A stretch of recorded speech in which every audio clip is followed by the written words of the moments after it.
Hello, Year 11s. So in today's video, we're looking at different types of inheritance, specifically codominance and incomplete dominance.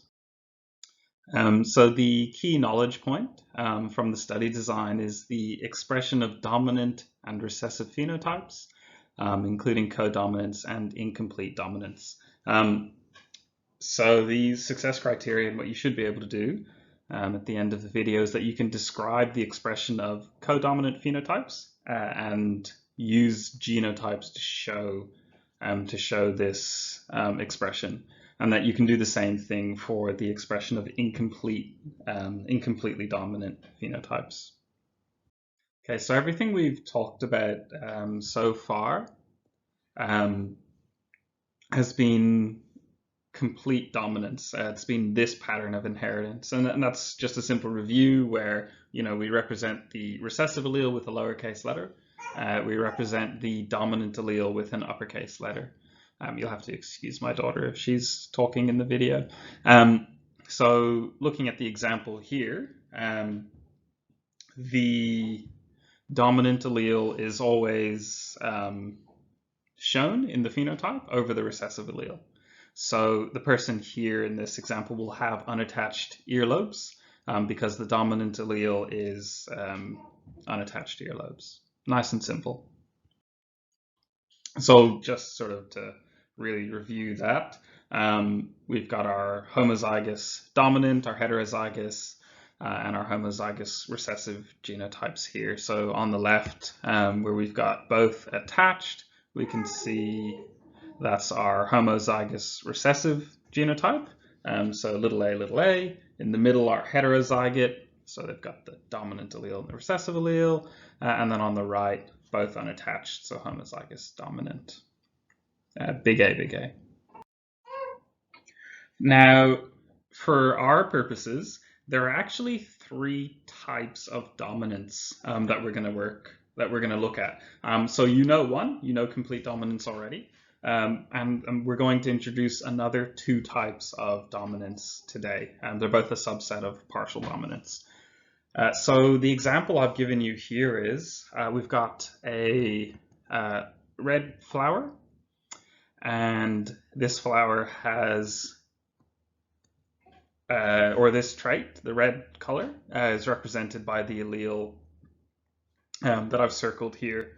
B with a capital A is the superscript. Over here, we've got our blue flower, and this trait is represented by the allele B with a B in the superscript.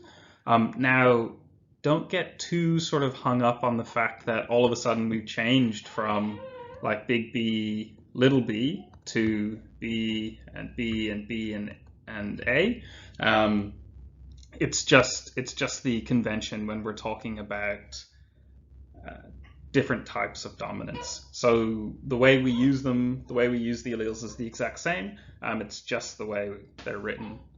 So we're introducing three types of dominance. So we've got complete, codominance, and incomplete dominance. So if I took a flower and it had the genotype here on the left, BA, that flower, in the case of complete dominance, would have a red color, so the phenotype would be red. Okay. In the case of codominance, it would also be red. And in the case of incomplete dominance, as I'm sure you can guess, it would also be red, because that's the only trait that it has. It has two copies of the allele that tells it to have a red color. Okay, so let's say I'll do the same thing with the flower on the right with the trait for a blue flower. So let's say in the case of complete dominance, again, the only phenotype this flower can express is blue. In the case of codominance, only phenotype is blue, and it's the exact same in the case of incomplete dominance.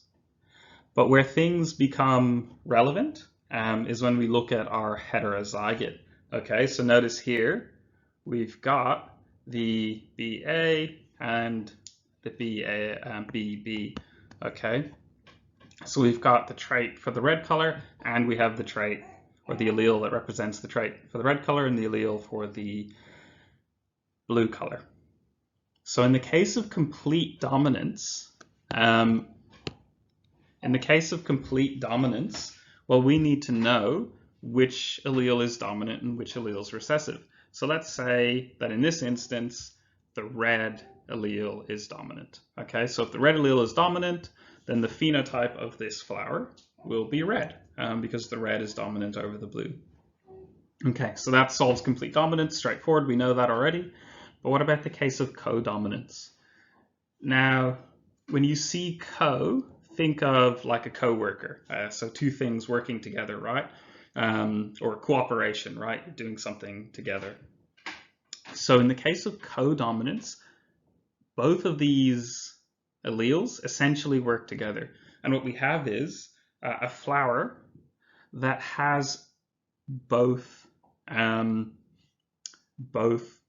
traits represented. So here we can see we've got a flower that has some blue petals and it has some red petals. So they're co-dominant. Neither allele is dominant or recessive. They're both working together to show that both traits in the phenotype, or both alleles. Now we've got the case of incomplete dominance. And this is the one that probably before you learned about genetics, this is the one that you probably intuitively would have thought would happen. So in the case of incomplete dominance, neither allele is dominant, okay?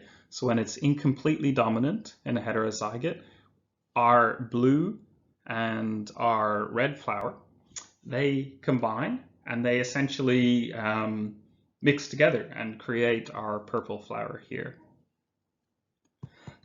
So usually when you're sort of first introduced to genetics, that's how you think traits work, that, you know, one person has brown hair, the other person has blonde hair, they're going to have sandy blonde hair if those two people had a child.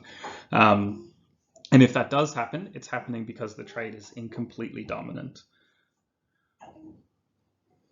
Okay, so here's just another example looking at incomplete dominance and giving you a nice definition. So it's where neither allele is dominant.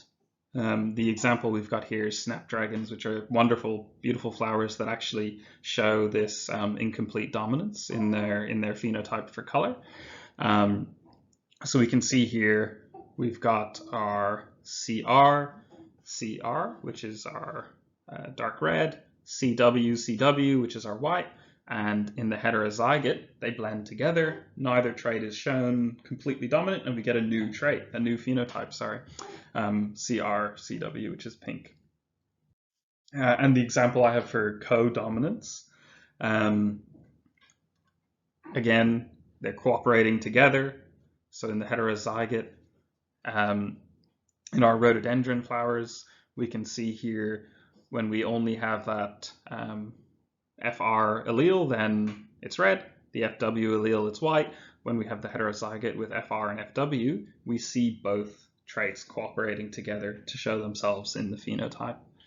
And this also happens in blood groups, which is a little bit more of a complex example, and it's one that we'll tackle together in class, but it's there for you to have a look at now. All right, thanks, Year 11s.